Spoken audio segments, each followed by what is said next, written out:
श्री सिद्धांत सरस्वती विजयते गौरी गोष्ठीपति वंदे गुरुपदद्वंद्वं भक्तबिंदसमन्वितं श्रीचैतन्य प्रभुं वंदे नित्यानन्दसहोदितं श्रीनन्दनन्दनं वंदे राधिका चरणोदयं गोपीजनसमायुक्तं बिन्दावनं मनोहरं वाञ्छाकल्पतरुश्च कृपासिन्धुभ्यश्च पतितानं पावनेभ्यो वैष्णवेभ्यो नमो नमः। मूकं करोति वाचालं पङ्गुं लङ्घयति यत्किपातमहं वन्दे परमानन्दमाधवं। वृन्दावै तुलसीदेव वै पिया वै केशवस्य च कृष्णभक्तिपदे देवी सत्त्ववत्त्वयि नमो नमः। नारायण नमस्कृत्य नरं चैव नरोत्तमं देवीं सरस्वतीं व्यासं ततो जयो मुदीरये। संकीर्तने कृष्ण कथोपदेशे गौरीयपत्रस्य प्रकाशने च सदानुरक्त गुरुभक्तियुक्तो भक्तिप्रमोदाक्ष जगोद्वरुण्य ध्येयं सदा परिभवग्नमभिष्टदोहं तीर्थास्पदं शिवविरिञ्चनुतं शरण्यं वेत्तात्तिहं पनुतपाल्भवाद्दिपूतं वन्दे महापुरुषते चरुणारविन्दं यत्पादपल्लवनखचन्दमनिच्छटाय विस्फुरजित किमपि गबोधु स्वदर्शि पूर्णानुरागर ससागर सारमूर्ति राधिका मयि कदा कृपां करोसि। श्रीकृष्ण चैतन्य प्रभु नित्यानंद श्री अद्वैत गदाधर शिवसदि गौरभक्तबिंद।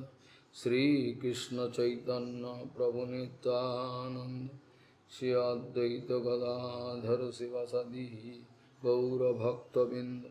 हरे कृष्ण कृष्ण कृष्ण हरे हरे हरे राम राम राम हरे हरे। आजानुलंबित भुजौ कनकाबदातु संकीर्तनैकपितरो कमलायताक्षो विश्वाम्बरो द्विजवरो जुगधर्मपालो वन्दे जगत्प्रियकरो करुणावतारो। हरे कृष्ण कृष्ण कृष्ण हरे हरे हरे राम राम हरे। नमामि गंगे तव पादपङ्कजं सुरासुरैर्वन्दितो दिव्यरूपं भुक्तिं च मुक्तिं च ददासि नित्यं भावानुरूपेण सदा नराणां। गङ्गातरङ्गरमणीयजटाकलापं गौरी निरन्तरविभूषि त्ववामभागं। नारायणो प्रियमनङ्गमदापहारं वाराणसीपुरपति भजवीशनाथं। वागीशजुष्वदने लक्ष्मीर्यस्य च वक्षसि यस्यास्ति हृदयसंवित् त्वं नृसिंहमहं भजे। हरे कृष्ण कृष्ण कृष्ण हरे हरे हरे राम राम राम हरे। नित्यो नित्यानम चेतनश्चेतनानम एक बहुनाम जो विदधाति कामान तमात्मस्त्वं ये अनुपश्यन्ति धीराः तेषां शांति नेतरेषां नित्यो नित्वानंश्चेतनश्चेतनानां एक बहुनाम जो विदधाति कामा तमात्मस्थम जो अनुपस्सन्ति धीरः तेषां शांति ही नेतरेषां। गौड़ीय गोष्ठीपति श्री शिल भक्ति सिद्धांत सरस्वती गोस्वामी ठाकुर प्रभुपाद परमहंस जगद्गुरु জানিয়েছেন আমি কে এই বিচারে ভুল থেকে যাওয়ার জন্য যত রকম সমস্যা সৃষ্টি হচ্ছে, আমি কে এই বিচারে প্রথমেই ভুল থেকে যাওয়ার জন্য সমস্ত আগাগোড়া সব ভুল ভ্রান্তি যত গণ্ডগোল এই থেকে হচ্ছে। গৌড়ীয় গোষ্ঠীপতি শ্রী শিল ভক্তি সিদ্ধান্ত সরস্বতী গোস্বামী প্রভুপাদ পরমহংস জগদ্গুরু জানিয়েছেন আমি কে এই বিচারে ভুল থেকে যাওয়ার জন্য যত রকমের সমস্যা যেখানে যা কিছু আছে এই সমস্ত সৃষ্টি হচ্ছে, যার জন্য কোনো রকমভাবেই কোনো সমাধান পাওয়া খুবই মুশকিল। জীবের যে জন্মগত একটা দোষ সেটাকে বলা হয় ভবরোগ। ভবরোগের নিবৃত্তির জন্য ডাক্তারও আছে, ডাক্তারের কাছে গেলে হয়, আর গিয়েও যদি ডাক্তারের কথা না শুনি তাহলেও আবার বন্ধ। প্রভুপাদ গৌড়ী হসপিটাল বলে একটা ব্যবস্থা করেছিলেন, এটা বলতেন এটা গৌড়ী হসপিটাল। এখানে বিভিন্ন রকমের রোগী বিভিন্ন সমস্যা নিয়ে আমাদের কাছে আসবে, আমরা যেন ধৈর্য হারা না হই। এক একজনের এক এক রকম রোগ। জড়জগতের যেমন হসপিটালে কেউ ম্যালেরিয়া, কেউ ডিপথেরিয়া, কেউ করোনা, কেউ টাইফয়েড, বিভিন্ন রকম, কেউ যক্ষা, বিভিন্ন রোগ নিয়ে উপস্থিত হন, ডাক্তারের কাছে শরণাপন্ন হন। সেরকম এই গৌড়ী হসপিটালে প্রভুপাদ বলছেন আমাদের এখানেও বিভিন্ন বেড আছে, বিভিন্ন বেডে এই পেশেন্ট, এই রোগী এর ট্রিটমেন্ট এরকম হবে, ওই 10 নম্বর বেডের রোগীর এইরকম ট্রিটমেন্ট হওয়া দরকার। আমাদের ডাক্তার দরকার, ডাক্তার মানে গুরু বৈষ্ণব। আমরা নিজে নিজে আমাদের চিকিৎসা করতে নিশ্চয়ই পারি না, নিজের চিকিৎসা নিজে করার মতো সর্বনেশে ব্যাপার আর কিছু হয় না, উল্টো হয়ে যায়, ভয়ঙ্কর বিপদ হয়। সেই জন্য গুরু বৈষ্ণবের দেখরেখে ওরা তারা নজরে রাখবেন কোন পেশেন্ট কি করছেন, কি খাচ্ছেন, সমস্ত কিছু তার আচার ব্যবহার সমস্ত কিছু নজরে রাখতে হবে, আর সেই মতো তাকে ট্রিটমেন্ট দিতে হবে। কারোর ভেতরে দুর্গন্ধ কাম রয়েছে, পূর্বের কোনো ব্যাপার ছিল, কারোর মধ্যে টাকা পয়সার প্রতি প্রচণ্ড লোভ, দেখলেই লুকিয়ে ফেলেন, কারোর আবার খাওয়া দাওয়ার প্রতি ভীষণ লোভ, কেউ বলেন আমার কিছু চাই না, খালি প্রতিষ্ঠা চাই, এটা দিলেই আমি খুশি। কিন্তু এইভাবে বিভিন্ন রোগী বিভিন্ন রোগ নিয়ে ডাক্তারের কাছে উপস্থিত হন গৌড়ী হসপিটালে। সেখানে যারা বৈদ্য আছেন চিকিৎসা করেন, তারা চিকিৎসা করে থাকেন, তাদের কথা মানতে হয়, নচেৎ চিকিৎসা ব্যাপারটা বৃথা হয়ে যায়, চিকিৎসা কোনো কাজ হয় না। এইভাবে প্রভুপাদকে একদা একজন বলছেন যে এই ব্রহ্মচারীকে আপনি মঠ থেকে তাড়িয়ে দিন। তিনি একটা বড় সড়ো হোতা মানুষ, তিনি গৌড়ীয় মঠে কিছু দান দক্ষিণেও হয়তো দেন। প্রভুপাদকে বলছেন প্রভুপাদ এই ব্রহ্মচারীকে তাড়িয়ে দিন, বদমাস প্রচণ্ড। প্রভুপাদ বলছেন তাড়িয়ে দেবো এদেরকে, কোথায় তাড়িয়ে দেবো, এরা তো এখানে এসছে আমার কাছে চিকিৎসা করাবে বলে, যার জন্য তিনি বলছেন যে একটা রোগীকে, একটা পেশেন্টকে কোথায় পাঠাবেন, যদি দেখেন কেউ অসুস্থ তাহলে আপনি কোথায় পাঠাতে চান, কেন হসপিটালে পাঠাবো? আচ্ছা, তো এইটাই তো বলছি, এটা হচ্ছে গৌড়ী হসপিটাল। এখানেও বিভিন্ন খ্যাপা খ্যাপা রোগী, কারোর মানসিক ব্যাধি, কারোর কিছু বিভিন্ন রকম রোগ নিয়ে তারা আমার কাছে এসছেন, তারা আমাকে চিকিৎসার সুযোগ দিয়েছেন, আমি তাদের চিকিৎসা করার চেষ্টা করছি। আমার উদ্দেশ্য হলো নিজে কোনো সেবা নেব না এদের থেকে, যে কোনোভাবে এদের এই রাধা গোবিন্দের সেবায়, গৌরাঙ্গ মহাপ্রভুর সেবায় আমি লাগাবো। চিকিৎসা চলছে, চিকিৎসা ওদেরকে কোথায় আর ফেলে দেবো। উনি অত্যন্ত অহংকারী ব্যক্তি, তিনি সঙ্গে সঙ্গে বললেন, তাহলে বাজারে যত লোক চলছে তাদের সব নিয়ে আসুন, ওই তো রাস্তায় অনেক লোক চলছে। ও বলতো, হ্যাঁ আমি আনতে পারি, আমার আনতে কোনো আপত্তি নেই, কিন্তু তাদেরকে স্বীকার করতে হবে আমরা পেশেন্ট।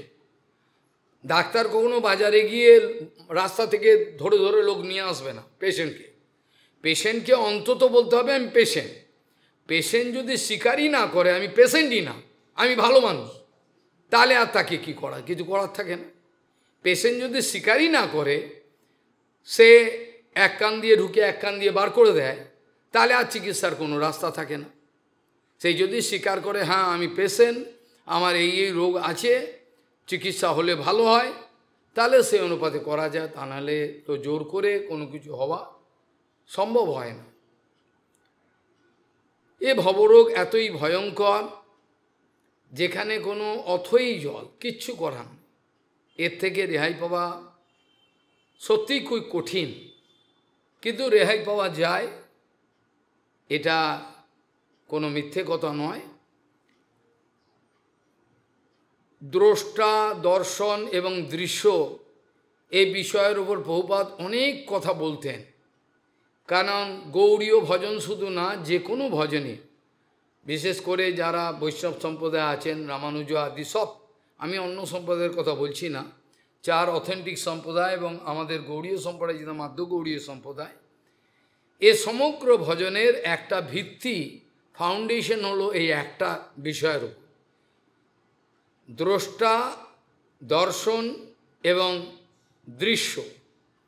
এই ব্যাপারের উপর সমগ্র আমাদের ভজন জীবনের যা কিছু আমরা অধঃপতনে যাব কি উঠব, সমস্ত কিছু নির্ভর করে একটা বিষয়ের ভয়ঙ্কর। শ্রী চৈতন্য মঠের ভগবানের ইচ্ছা সুযোগ হয়েছিল অনেক হরিকথা আলোচনা, যোগপীঠি চৈতন্য বর্ষে তো আর কিছু, চৈতন্য মঠের যে নাট্যমন্দির, তার রাধা গোবিন্দ গৌরহরিকে দর্শন করবার জন্য যে গেটটা আগে ছিল, এখন যেটা করেছে সেটা নয়, আগে যেটা ছিল সেটা ছোট ছিল। যখন প্রভাত আরতির পর জয়কারা হচ্ছে, তারপরে প্রণামের পর একজন ভক্ত প্রভুপাদের চরণে নিবেদন করলেন যে এই যে চৈতন্য মঠের নাট্যমন্দিরটা, প্রভুপাদ অত্যন্ত নাট্যমন্দির যা আছে, কিন্তু এই যে গেটটা যেটা দিয়ে রাধা গোবিন্দ গৌরহরিকে দেখা যায় দর্শনের, এটা খুবই ছোট, এটাকে একটু বড় করলে ভালো হয়, তা নাহলে এদিক ওদিক যারা দাঁড়িয়ে থাকে, যারা সোজা দাঁড়ায় ওরা দেখতে পারে। প্রভুপাদ তখন একটা হরিকথা বললেন দেখুন, আমরা রাধা গোবিন্দ গৌরহরিকে দেখে উঠতে পারবো না, আমাদের দর্শনীয় বিষয় নয়। আমি যখন কোনো বস্তুকে দেখে নেব, তখন সেটা আমার ভোগের বস্তু হয়ে গেল। আমি দেখে নেব, আমি বুঝে নেব, আমি শুঁকে নেব, আমি শুনে নেব, এগুলো সব ভোগের বিচার। কাজেই বদ্ধ অবস্থায় কোনো ব্যক্তি তার চতুর্বিধ বিভিন্ন তার দোষ আদি সামনেই থাকে, ভ্রম, প্রমাদ, বিপ্রলিশা, কর্ণাপাটব, এগুলো থাকে। এই দোষের অন্তর্গত তারা, এর বাইরে তারা যেতে পারে না। সেই জন্য এই অপ্রাকৃত বস্তুকে, যেটা পরম বস্তু, সেই তুরীয় বস্তু, যেটা করে আমাদের এই জগতের কোনো বস্তু নয়, চিন্ময় জগতের, তাকে কোনো মতেই আমরা বড় গেটই হোক আর ছোট গেটই হোক, যে কোনোভাবেই আমরা দেখে উঠতে পারবো না। বরঞ্চ আমাদের গুরু বৈষ্ণবের চরণে এমন আনুগত্যের ভাব রাখতে হবে, এমনভাবে আমাদের সেবা করতে হবে, সেবা করতে করতে নিরন্তর অন্তর থেকে সেবা করতে করতে এমন একটা অবস্থায় আমরা পৌঁছতে পারব, যদি কপটতা না করি, যেখানে ভগবান আগ্রহ প্রকাশ করবেন আমাকে দেখার জন্য। ভগবান ইন্টারেস্টেড হবেন কি করে আমি একে দেখব, একে আমি দেখতে চাই। ঠিক যেমন ধ্রুব মহারাজকে দেখবার জন্য ভগবান চলে এলেন বৈকুণ্ঠ জগৎ, সোজা চলে এলেন এবং তিনি বললেন, জগতের সব জায়গায় কিন্তু নিয়মটা ছিল অন্যরকম, কিন্তু ধ্রুব মহারাজের জন্য নিয়ম অন্যরকম হয়ে গেল। সমস্ত জায়গায় ভগবান দর্শন দিতে যান, আমি দর্শন দেবো ওনাকে। সমস্ত জায়গায় নিয়ম হলো ভগবান দর্শন দেন কৃপা করে। কিন্তু ধ্রুব মহারাজের জন্য ব্যাপারটা উল্টো হল। ভগবান বলছেন আমি আমার ভক্তকে দর্শন করতে যাব। তাহলে এখানে ব্যাপারটা উল্টে গেল। মানে ধ্রুব মহারাজ এমন কিছু করলেন যাতে ভগবান এমন আগ্রহ প্রকাশ করলেন আমি কি করে দেখব, আমার ভক্তকে শিগগিরই যাই আমি দেখব। এই কথাটা প্রভুপাদ পুনঃ পুনঃ অনেক জায়গায় লেখনীতে কথাতে, সদানন্দ স্বামীও অনেক কথা বলেছেন এই নিয়ে, দর্শন দৃশ্য দ্রষ্টা, কিন্তু আমাদের কানে ঢোকে না। দুর্ভাগ্যের বিষয়, আমরা বুঝি না। আমাদের সেব্য বস্তুর সেবা করতে করতে তার এমনই প্রীতি আকর্ষণ করতে পারবো ভগবানের ইচ্ছায় যে তিনি আমার প্রতি সন্তুষ্ট হবেন, আমাকে আপন বলে বরণ করবেন, আমি তখন তাকে লাভ করতে পারব। গোড়ায় গলত, যেটা পরম পুঁজিবাদ কেশব গোস্বামী মহারাজ লিখেছিলেন, সাউরি শালার গোড়ায় গলত। ওরা বললেন গালাগাল দিয়েছেন, ইনি একটা ভদ্রলোক হয়ে সাধু হয়ে গালাগাল দিচ্ছেন। কোর্টে কেস গেল, কোর্টের জজ বলছেন আপনি সাধু হয়ে গালাগাল দিলেন। স্যার আমি তো গালাগাল দিইনি, আমি গালাগাল দিইনি, আমি সাউরুসালা ভিক্ষে গলট লিখেছি, এটা ওরা জানতে চায় আমি বলবো। বলে দেখুন যেমন গোশালা থাকে, পাঠশালা থাকে, সব রকম শালা থাকে, রন্ধনশালা, হ্যাঁ আমি এই জন্য আমি বলেছি সাউরিশালা মানে ওইখানে ভিটে গলত। সত্যিই তাই। ভক্তিবিনোদ ঠাকুরের তারা ওনা একটা ভক্তিবিনোদ ঠাকুর দেখেনি, ভক্তিবিনোদ ঠাকুরকে ওরা দর্শনই করে কি, আর কি করবে সাউরি প্রপন্ন আশ্রম। এইভাবে মহারাজ এত চতুর ছিলেন, উত্তরগুলো দিতেন। এখন প্রশ্ন হলো যে আমাদের সেব্য বস্তুর সেবা করবার আগ্রহ আছে কি না। গুরু বৈষ্ণব তো বুঝতে পারে কার অন্তঃকরণে কি অবস্থায় যাচ্ছে, কি চাইছে সে, কিন্তু তারা তো অপথ্য দিতে পারে না। কেউ যদি অপথ্য চায় সে অপথ্য তো দিতে পারবে না, পথ্য দিতে পারবে। যেমন চিকিৎসার সঙ্গে সঙ্গে বলা থাকে, ডাক্তার বলে দেয়, চিকিৎসার সঙ্গে সঙ্গে এই কথা বলা থাকে আপনি কিন্তু এগুলো খেতে পারবেন না, এগুলোকে বলে পথ্য। ওষুধের সঙ্গে পথ্য সেবন করতে হয়। খালি ওষুধটা চললো, পথ্য আমি নিলাম না, তাহলে রোগ সারার কোনো সম্ভাবনা। ডাক্তার বলছেন আপনি সেদ্ধ খেতে হবে, কোনো তেল ফেল কিচ্ছু খাবেন না, আপনার চলবেই না, কিন্তু ও জোর করে খাবে, তাহলে ডাক্তারকে তো দোষ দিয়ে কোনো লাভ হবে না। আমি দুধও খাবো, তামাকও খাবো, এই একটা গল্প বহুবার লিখেছিলেন। আমি দুধও খাবো, আপনি বলছেন যখন আমার যক্ষা হয়েছে টিবি, আর ঠিক আছে আমি খাবো, দুধ খাবো, দুধ ছানা এগুলো খাবো, কিন্তু আমি টবাকো খাবো, এটা আমার মেনে নিতে হবে। এই হচ্ছে আমাদের বিচার। আমরা যা চাই আমরা সেটাও করব, আবার আপনার কাছেও সব শুনবো। এই ধরনের ব্যাপারে চিকিৎসা মানে কোনো ফলপ্রদ হয় না, লাভ হয় না কোনো কিছু। প্রথম কথাই হলো বৈষ্ণব জগতের প্রথম কথাই হলো, প্রভুপাদ আগেই বলেছেন, অনেকবার বলেছেন, তিনি দ্ব্যর্থহীন ভাষায় অপ্রাকৃত সত্য কীর্তন করতে পারবেন। যিনি নিজে তিনাদপিতে প্রতিষ্ঠিত আছেন তিনি পারবেন। যিনি তিনাদপিতে প্রতিষ্ঠিত নয়, যার মধ্যে কপটতা আছে, ঢাক ঢাক গুড় গুড়, তিনি তিনাদপিতে প্রতিষ্ঠিত হতে পারবেন না। তিনি কখনোই সত্যের কীর্তন করতে পারবেন না। মুখস্থ বিদ্যাটা, মেমোরি পাওয়ারটা ভক্তি নয়, মেমোরি পাওয়ারটাকে ভক্তি বলা হয় না। মেমোরি পাওয়ার গৌরকিশোর বাবাজি মহারাজের বাইরে কোনো শাস্ত্রে কোনো কিছু বিরাট ভক্ত, এটা লোকে বোঝে না। মেমোরি পাওয়ারটা আমি এক্সারসাইজ করব, এটা তো ভক্তি নয়, এটাকে ভক্তি বলেন। এইগুলো বলছেন বিনম্র ভাবটা সবচেয়ে বড় দরকার। বাইরে আমি সম্মান দেখালাম, সব কিছু করলাম, কিন্তু অন্তরেতে আমার কারোর প্রতি শ্রদ্ধা নাই, গুরু বৈষ্ণবের প্রতি ভালোবাসা নাই, আকর্ষণ আমি অনুভব করছি না। আমি অন্য বস্তু, অন্য বিষয়, অন্য ব্যাপারে পারদর্শিতা লাভ করেছি, আমি অন্য সমস্ত বিষয়ে পারদর্শিতা লাভ করেছি, কিন্তু একটা বিষয় আমার হয়নি, আমার গুরু বৈষ্ণবের সঙ্গে ভালোবাসা হয়নি।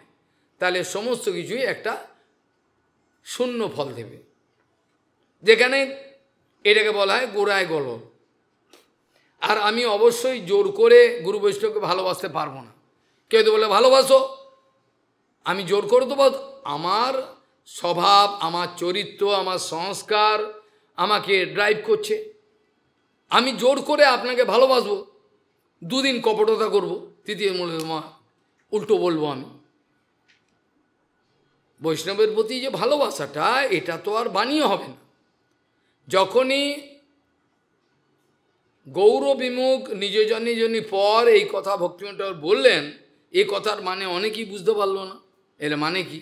গৌরবিমুখ কী করে বুঝবো? তিলকমালা সবাই তো করছেন, সবাই তো তিলকমালা করছেন, তা আমি বুঝবো কী করে? মঠে রয়েছেন, নেতা রয়েছেন, তিনি মঠের নেতা চালাচ্ছেন, আবার আসনেও বসছেন, বড় আসনে, তা আমি বুঝবো কী করে? এইটার উত্তর প্রভুপাদ বলছেন যে দেখবেন, এদের ভালো করে লক্ষ্য করুন, খুব মাইনুটলি এদের ওপর খেয়াল রাখতে হবে। এদের স্বভাব, এরা কীরকম ব্যবহারটা করছেন, মুডটা কী। এই যে মানুষের যখন হট করে করতে করতে হঠাৎ মুড চেঞ্জ হয়ে যায় না, ও চোখ মুখ তাকানি থেকে বোঝা যায় উল্টো দিকে যাচ্ছে, এ আনন্দ পাচ্ছে না, উল্টো দিকে, অপরাধ। আর যদি অন্তরে ইচ্ছা থাকে, অপরাধটা সমাধান করলেই হয়ে যায়। আর যদি ইচ্ছাই না থাকে, ভজন করব না, থাক তো বলে অন্য কথা। ভজনের উদ্দেশ্যে এলে আমার নিজের কোনো ইচ্ছা থাকতে পারে না। ভজনের, যদি কাউর ভজনের কোনো ইচ্ছা থাকে,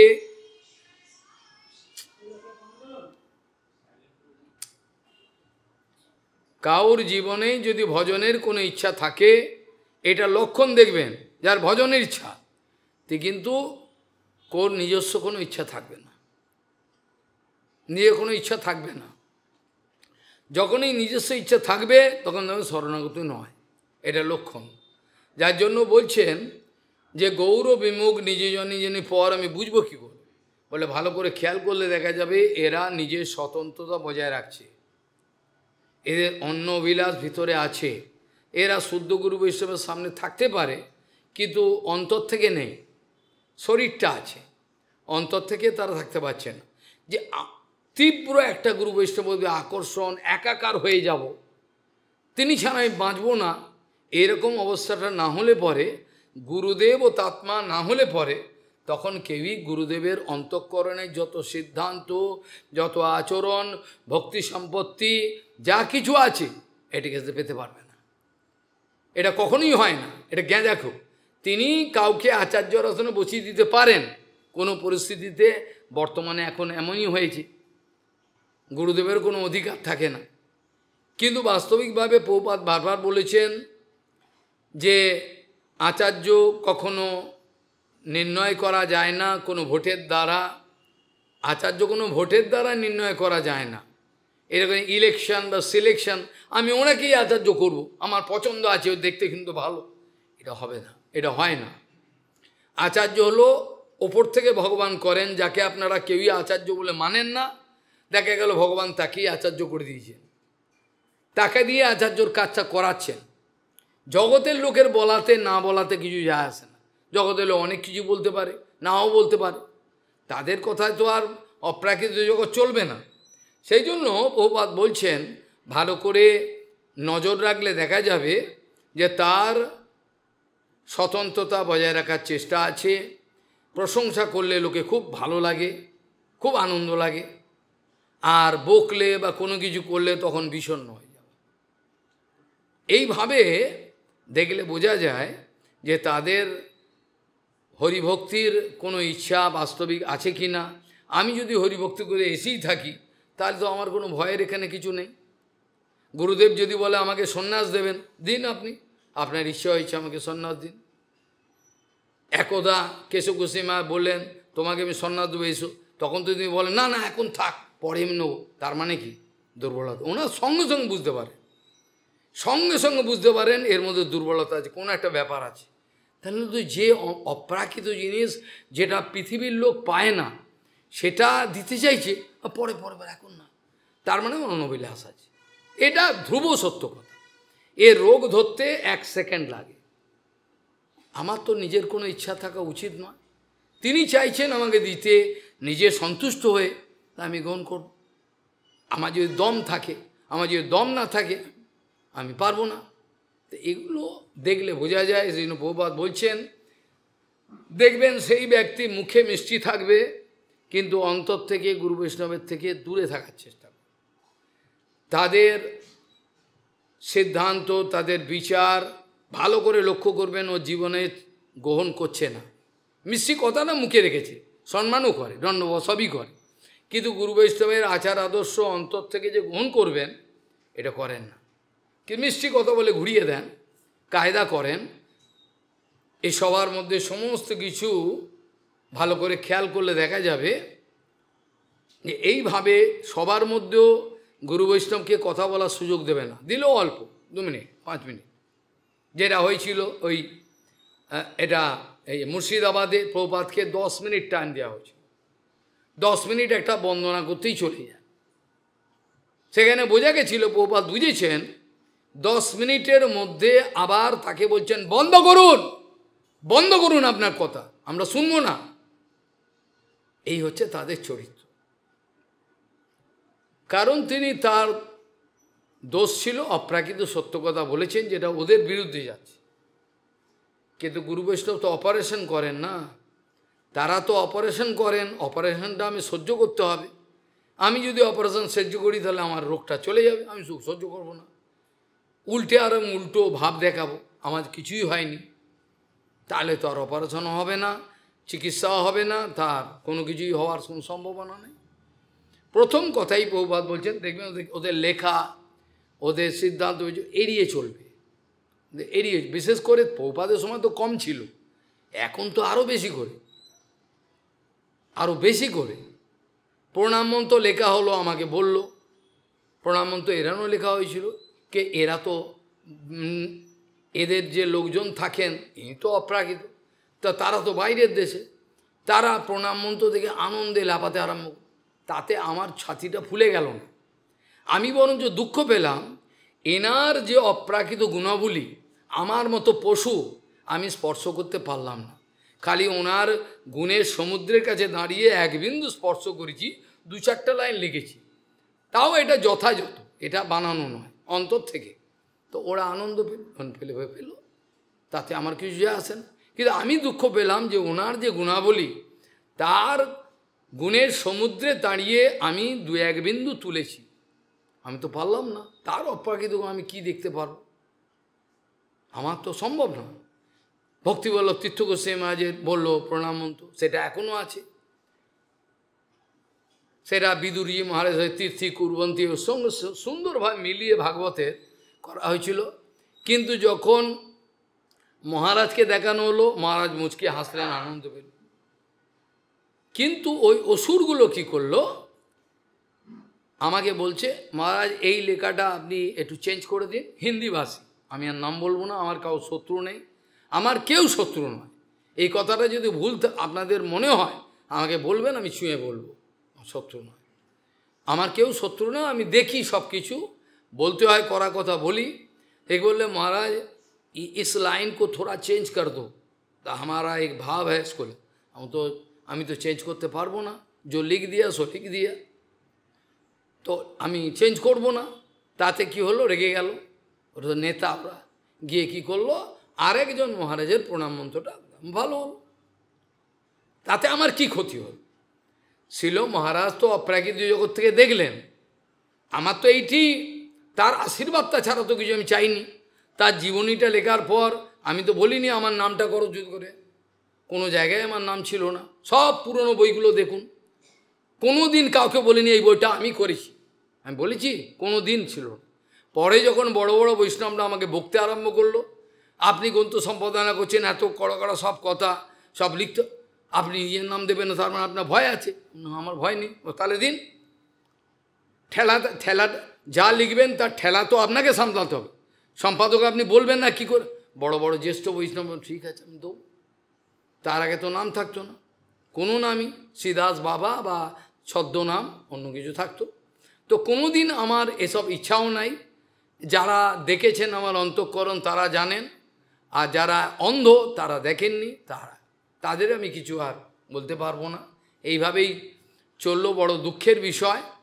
শ্রীমন মহাপ্রভুর দৈন্যটা দেখলে আমাদের, শ্রীমন মহাপ্রভু সনাতন রূপের দৈন্য দেখে বলছেন আমার বুক ফেটে যাচ্ছে, তুমি দৈন্য সম্বরণ করো, তোমার দৈন্য দেখে আমি সহ্য করতে পারছি না। আর মহাপ্রভু যে দৈন্যটা দেখিয়েছিলেন মায়াবাদীদের কাছে, সেটা আপনাদের মনে নেই? কাশী বারাণসীর ওই অসুরগুলোর সামনে যে দৈন্য তিনি দেখিয়েছিলেন, এটা বক্ষবিদীর্ণ হয় না? তিনি পরাৎপর অখিলেশ্বর অনন্ত ব্রহ্মাণ্ডের মালিক, তিনি ফুঁ দিয়ে জগৎ চালান। তিনি যখন রাজি হলেন, ঠিক আছে আমি যাব সেই সভাতে, ব্রাহ্মণের উদ্দেশ্য একটাই, ওদেরকে, তাহলে ব্রাহ্মণই বা আসবে কেন নেমন্তন্ন করতে? তিনি তো জানেন প্রভু কোথায় যান না, সব সাজানো প্রভুর। এসে নেমন্তন্ন করলো, আমি জানি আপনি কোথাও যান না, আমার প্রতি যদি দয়া করে নেমন্তন্ন স্বীকার করেন, সমস্ত বারাণসীর সাধুদের, সাধু বলেন তো সন্ন্যাসীকে আমি নেমন্তন্ন করেছি। প্রভু বললেন ঠিক আছে আমি যাব, রাজি হয়ে গেল। কি কারণে? সন্ন্যাসীদের উদ্ধার করবেন। চৈতন্য হিন্দিতে এখন এইটাই চলছে চর্চা, চলে গেছে। অন্যান্য নতুন জিনিস বিভিন্ন দিক থেকে ভগবানের ইচ্ছা আলোচনা করার চেষ্টা চলছে। একটা একটা গ্রন্থ মহারাজ বিভিন্ন ভাষায় বলা যায় না। একটা গ্রন্থ 3.5 বছর 4 বছর হলো, 3টে ভলিউম, এরকম, ওটা আবার হিন্দিতে হবে, আবার বাংলায় হবে, এটা সম্ভব না। জীবন অত্যন্ত অল্প, দেখতে দেখতে দিন চলে যাবে, এটা সম্ভব হয় না।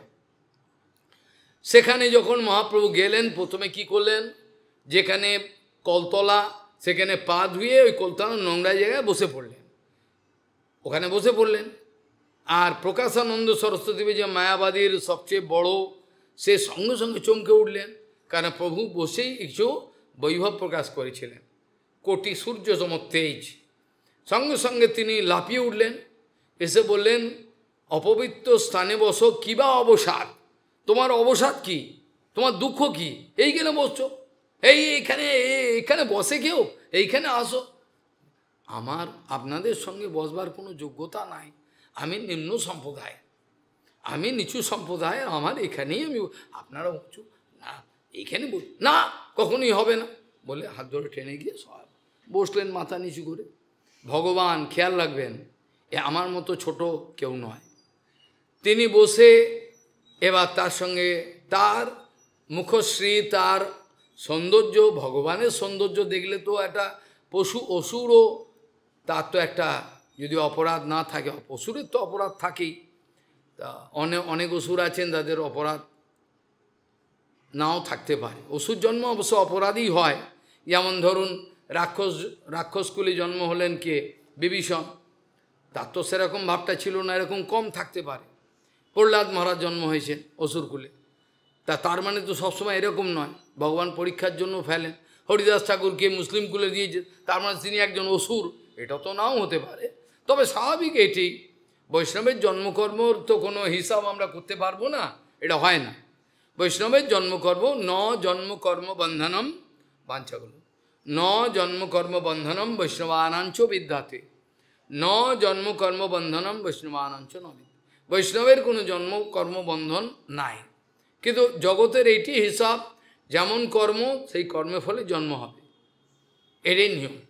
সেখানে বসলেন, তারপরে যে দৈন্যগুলো দেখুন, যে তুমি তো আমাদের এই বারাণসীতে থাকো, তো আমরা তো আমাদের সাম্প্রদায়িক সন্ন্যাসী, তুমি তো আমাদের সাম্প্রদায়িক সন্ন্যাসী, তো আমাদের সঙ্গে মেলো না কেন, এটা কি কারণ, বেদান্তই বা কেন শোনো না? তো মহাপ্রভু উত্তরগুলো শুনলে বোঝা যায়, অহংকারী ব্যক্তিকে ভাঙবার জন্য কীরকমভাবে তিনি শব্দগুলো প্রয়োগ করেছেন। শাস্ত্রের বাক্যগুলো কি খালি বইয়েতেই থাকবে? শাস্ত্রের কথাগুলো কি খালি বইয়েতে থাকবে, না আমাদের জীবনে প্রয়োগ হবে? আমাদের জীবনে কি শাস্ত্রের কথাগুলো প্রয়োগ করব, না বইয়েতেই থাকবে, মাঝে মাঝে খুলবো, এটা লিখবো, এটি হবে নাকি? কি হবে আমাদের, কি হবে? আমরা আমাদের জীবনে প্রয়োগ করব না শাস্ত্রের কথাগুলো? তো কই হচ্ছে, কোথায় প্রয়োগ? তো হচ্ছে না। প্রয়োগ কোথায় হচ্ছে? প্রয়োগ হলে তাহলে আমার এই অবস্থাটা হচ্ছে কেন? শ্রীল বামন গোস্বামী দুঃখ করে বলতেন, শাস্ত্রের যত সব আদেশ নির্দেশ, এগুলো সব আমার জন্য, তোদের জন্য, তোরা করলে করবে, সব আমার জন্য, আমাকে পালন করতেই হবে, না করলে অসুবিধা আছে, আমাকে করতে হবে, এইভাবে বলতেন। তার নিজস্ব কোনো ইচ্ছা ছিল না তোমাকে সন্ন্যাস নিতে হবে, তোমাকে এই করতে, ঠিক আছে আপনি বলছেন, এই তো বলেননি আমার সংসার বাসনা আছে, একটু কদিন পরে দিন। দেখলেই বোঝা যায় যেগুলো সুদূর্লভ। পরম বিজয় কেশব গোস্বামী সন্ন্যাস দিচ্ছেন মানে ভগবান দিচ্ছেন। সেখানে যদি কেউ বলে পরে পরে পরে, তার মানে অন্নবিলাস আছে, সঙ্গে সঙ্গে বোঝা যাবে অন্নবিলাস আছে। যেটা সুদূর্লভ, এটা কেউ আশা করে পায় না, সেই জিনিসকে দিতে চাইছে পরে, তার মানে বোঝা গেল অন্নবিলাস আছে। কি উদ্দেশ্যটা কি? আমি যদি হরিভজনের জন্যই এসে থাকি, আমার জীবন যৌবনকে যদি হরিভজনের জন্য উৎসর্গ করে থাকি, তাহলে আমার ভয়ের কি আছে? আমার ভয়ের কি আছে? আমি কেন ভয় পাব? কি কারণে ভয় পাবো? যে কথাটা বৃত্তাসুর বলেছিলেন একে, ইন্দ্র মহারাজ, নোচেত গ্রাম্য সুখের স্পৃহা মম অগ্রে তিষ্ঠত। যদি তোমার গ্রাম্য সুখের স্পৃহা না থাকে, আমার সামনে দাঁড়াও দেখি কত ক্ষমতা তোমার। ইন্দ্রকে বলছি, চিন্তা করুন কত বড় কথা। আর ইন্দ্র অবাক হয়ে যাচ্ছেন, যেসব কথাগুলো বলতে থাকছে। ইন্দ্র বলছেন কি করে হলো তোমার এই অবস্থা? তুমি তো অসুর, তোমার অসুর ভাব ত্যাগ করে মহাপুরুষের ভাব কি করে পেলে? যদ মহাপুরুষ ভাবম বিহায়, হ্যাঁ এই যে না, যদ অসুর ভাবম বিহায় মহাপুরুষোত্তম গত। অসুর ভাবকে ত্যাগ করলে কি করে? বাইরে তো তুমি অসুর, কিন্তু অন্তঃকরণে যেসব যেসব শাস্ত্রের কথাগুলো বলছো, সেগুলো তো পরিষ্কার কোনো দিব্য মহাপুরুষের হওয়া ছাড়া অন্য কারোর হয় না। সংসারের সব বাসনাকে তুমি ফেলে দিয়ে তুমি বলছো ভগবান আমি তোমার চরণ, আমি আর কিচ্ছু চাই না, এইগুলো কে বলতে পারে? কে বলতে পারে? অজাত পক্ষ ইব মতরম খদা, হ্যাঁ বৎসম যথা স্তন্যম ক্ষুধার্থা প্রিয়া প্রিয়েব বিশ্বতম ভূষান্যা, হ্যাঁ মনঃ অরবিন্দ দীক্ষেতাম। আমার তোমার চরণ দর্শনে বড় কাতর হয়ে পড়েছি, আমাকে যে কোনোভাবে তোমার চরণের কাছে নাও। এই যে এগুলো বলছেন, এটা তো ইন্দ্র তার সারা জীবনও বলতে পারেননি। ইন্দ্র বলেছেন কি? ইন্দ্র বলতে পারেন। এর বৃত্তাসুর বলছেন, এরা অসুর। চিন্তা করে দেখুন কি অবস্থাটা। মায়াবাদী এগুলো অসুরগুলোকে শ্রীমান মহাপ্রভু দৈন্যের দ্বারা বশীভূত করলেন। বৈষ্ণবের দৈন্য মানে এই নয় খালি মিষ্টি কথা বলে আমাকে ঠকাবেন। যিনি আমাকে মিষ্টি কথা বলবেন, আমার প্রেয় বস্তুতে অনুমোদন করবেন, আমার আগুনের মধ্যে আরও বেশি করে তেল দেবেন ভালো করে, তিনি তো আমার শত্রু। আমি তাকে বন্ধু কি করে বলবো? যিনি আমার প্রশংসা করছেন, আমি এই আমি সেই, হ্যাঁ তুমি আমার এই হও, আরে এটা তো আমাকে ফেলে দেওয়ার জন্য বলছে। পাগল, এই যে বলছে আমাকে তো পরীক্ষা করার জন্য, আমাকে তো পরীক্ষা করার জন্য বলছে। হ্যাঁ আমার তো বিচার করা উচিত, আমি তো জড়ো, আমার সব কিছু পরিবার জড়ো, তার কি করে বলতে পারে? এটা পরীক্ষা করার জন্য বলছে। ভগবান মাঝে মাঝে কারোর মুখ দিয়ে বার করান, দেখেন কতটা সহ্য করতে পারে, কতটা সম্মান নিয়ে হজম করতে পারে। একটু আমি বুঝতে পারি না, সঙ্গে সঙ্গে ফুলে যায়, আরে বাপ রে বাপ, তাহলে আমি কত বড় না জানি। সঙ্গে সঙ্গে লজ্জা হওয়া, কি বলেন আপনি? যেটা রূপ গোস্বামীপাদের মতো আমার বলতেও লজ্জা করে। রূপ গোস্বামীপাদ নিজেকে বলছেন আমি বরাক রূপসী, আমি অপদার্থ, আমার মতো জঘন্য কেউ নেই। আমি রসামৃত সিন্ধু, আমার কত বড় সাহস, রসামৃত সিন্ধু আমি বিচার করতে, হায় হায় কি লজ্জা। আমি এইসব তো গৌড়ীয় বৈষ্ণবের সামনে থেকে বাইরে আমার শরীরটাকে রাখি, বাইরে আমার শরীরটাকে রাখি ইন দ্য প্রক্সিমিটি অফ গুরু বৈষ্ণব, কিন্তু অন্তর তো আমার থাকে না। আমার অন্তর থাকে কি? গুরু বৈষ্ণবের সামনে আমার জড়ো রক্ত মাংসের পুঁজের পিণ্ডিটাকে সামনে রাখি, আমি আছি আপনার সঙ্গে, এটাকে তো থাকা বলে না। হাজার হাজার মাইল দূরে থেকে গুরু বৈষ্ণবের অন্তঃকরণের সঙ্গে যিনি মিলেমিশে তার ইচ্ছা অনুযায়ী সেবা করছেন, তিনি তো গুরুদেবের কাছেই রয়েছেন। যেখানে ভক্তিমন্ত্র কত কীর্তনে লিখছেন, তোমার ইচ্ছা অনুযায়ী আমি সংসারে যা কিছু সব করব, আমার নিজের কোনো ইচ্ছা নাই, তোমার ইচ্ছায় আছে নির্ভর করিয়া। এইগুলো খালি বক্তৃতা দেওয়ার জন্য আমি মুখস্থ করি। বক্তৃতা দিতে হবে না, লোকে হাততালি দেবে, মালা দেবে আমাকে। একটা মালা নেওয়ার জন্য একটা মালা খালি নেবে, লোকে দেখবে আমাকে মালা দিচ্ছে। আর যদি ফটো ওঠে তো কোনো কথাই নেই, তাহলে তো ওটা নিউজ পেপারে দিয়ে দেবে। কি করে গেল ভারতের প্রধানমন্ত্রী এলো, উনি কি করে গেলেন ওখানে, যেখানে আমার মতো তুচ্ছ ব্যক্তি তাকে কতবার যে নিমন্ত্রণ করেছে, ফরেনারটাকে জিজ্ঞাসা করলে বিদেশি, তা প্রমাণও আছে, ওখানে রয়েছে, আমি যাইনি। কতবার এসছে লোকে, আমি তো যাইনি, কিন্তু সেখানে হামলে গেল। আমি গেলে পরে আমার খবরের কাগজে নাম উঠবে, টিভিতে নাম উঠবে। এই তো আমার অবস্থাটা। যারা আসল জিনিস পায়নি মহারাজ, তারাই নকল নিয়েই থাকে। আসল জিনিস পায়নি তো। প্রভুপাদ দুঃখ করে বলতেন,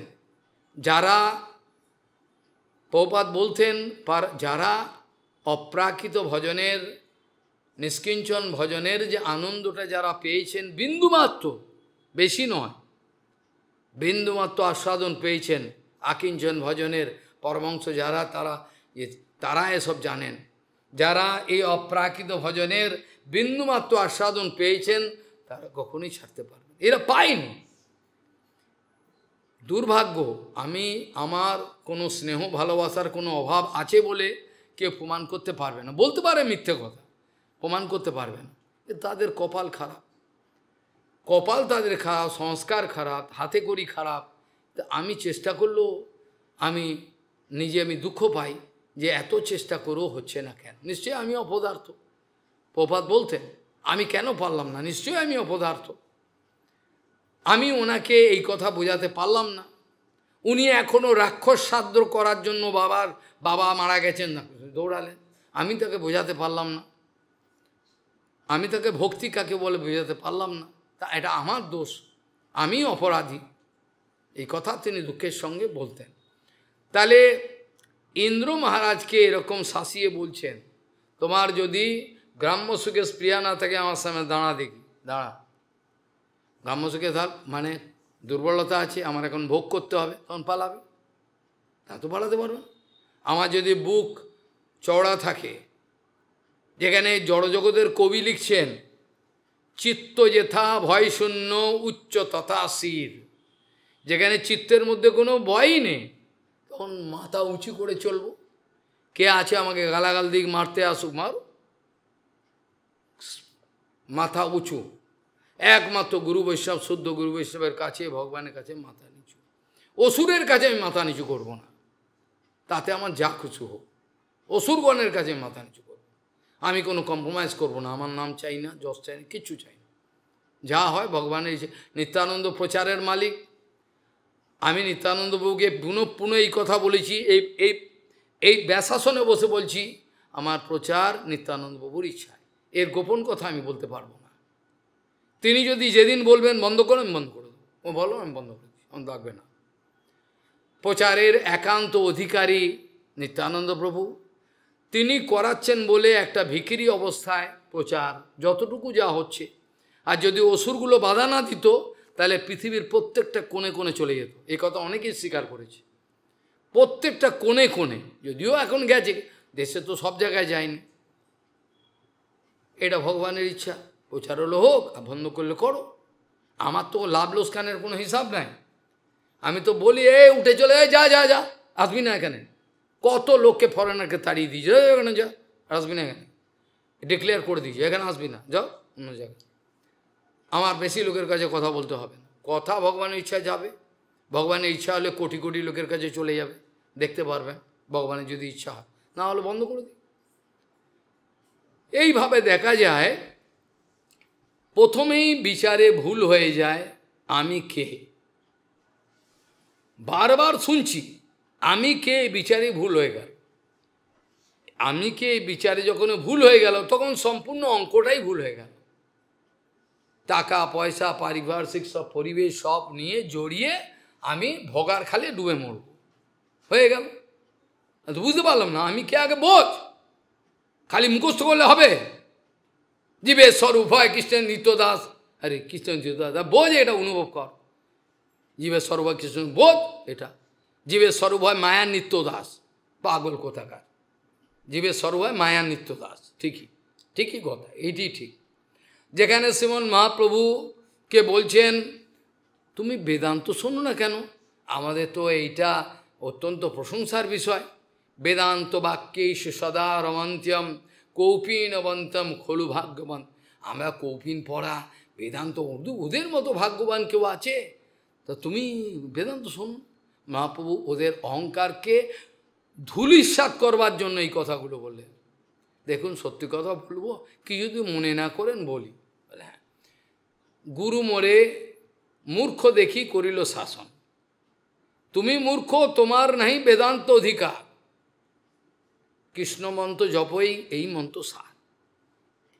গুরুদেব আমাকে বলল তুমি মূর্খ, কিছু জানো না, পাগল তুমি, অশিক্ষিত, তুমি কি করবে, তুমি বেদান্ত কি বুঝবে তুমি? তো আমি কিছু জানি না, গুরুদেব আমায় বললেন। তারপর থেকে আমি নাম জপতে আরম্ভ করলাম, কৃষ্ণ নাম, কৃষ্ণ নাম। তা যাই হোক, কিন্তু এইভাবে নিত্য কীর্তন করে বেড়াও ভাবুকের মতো, এটা কেমন হয়? এটা তো বেদান্ত শুনতে হয়। নাচিগামি নাই আমি আপন ইচ্ছায়। আপনারা মনে করবেন না যেন আমি ইচ্ছা করে নাচতে আরম্ভ করলাম রাস্তায় ধেই ধেই করে। গুরুদেব যখন মন্ত্র দিলেন আমি জপ করতে আরম্ভ করলাম। জপিতে জপিতে মন্ত্র করিল পাগল। এই জপ করতে করতে মন্ত্র আমাকে এমন পাগল করে দিল যে আমি হাসতে আরম্ভ করলাম, কাঁদতে আরম্ভ করলাম, নাচতে আরম্ভ, কী যে হলো আমি বুঝতে পারি না।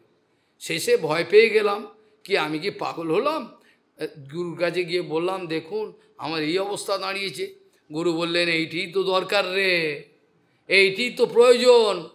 হ্যাঁ, তো কৃষ্ণমন্ত্র যেই জপে তার কৃষ্ণে উপজয় ভাব, আর ভাব হলেই অভাব চলে যায়, টাকা পয়সার অভাব, কম্বলের অভাব সব চলে যায়।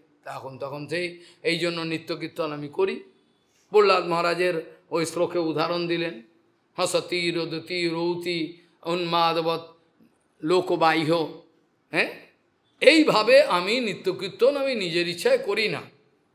কৃষ্ণমন্ত্র তা ঠিক, এই কথা বললে তা আপনার সেখানে তখন প্রবোধানন্দর মতে, প্রকাশানন্দর মতো ব্যক্তি মায়াবাদী স্বীকার করছে। তারপরে যখন একটা একটা করে বেদান্তের কথা উত্থাপন করলেন, কাউকে তিনি আক্রমণ করেননি। বলে কিছু যদি মনে না করেন, আদি শঙ্করাচার্যের কথা বলছেন, তিনি যে এইগুলো সব বলছেন, বাস্তবিকভাবে বিচার করলে দেখা যায় ব্রহ্ম কথার যদি আমরা সিনোনিম অ্যান্টোনিম পড়েছি ছোটবেলায়, অর্থাৎ একই শব্দকে, যেমন সূর্য, সবিতা, দীনবন্ধু, দীনমণি, বিভিন্ন নাম, সেরকম একজন বিরাট বৈষ্ণব, সে মাধ্যগৌড়ীয় মাধ্য সম্প্রদায়, তিনি একটা নাম কৈমুদি বলে একটা গ্রন্থ লিখেছিলেন।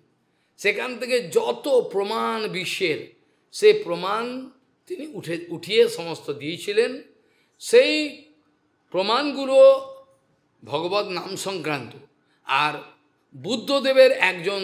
বুদ্ধদেবের সম্প্রদায়ের একজন ছিলেন, তিনি একটা আশ্চর্য কাজ করেছিলেন। তিনি কিন্তু বুদ্ধের সম্প্রদায়, কোনো ভক্ত কিছু না, আমাদের বিচারে আমরা ছুঁড়ে ফেলে দেব। তিনি এমন একটা কাজ করেছিলেন যে আমাদের এই সমাজ চিরকাল কৃতজ্ঞ থাকেন।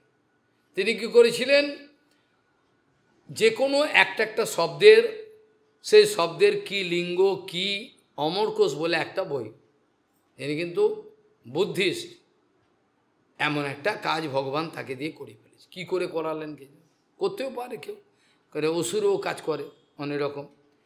তো এইভাবে মহাপ্রভু তাকে যুক্তি দিয়ে ভালো বোঝালেন। যদি মনে না করেন তাহলে দুটো কথা বলি। বলো, তোমাকে দেখতে সাক্ষাৎ নারায়ণ মনে হচ্ছে, আকৃতি কি বলো, কি মনে করব?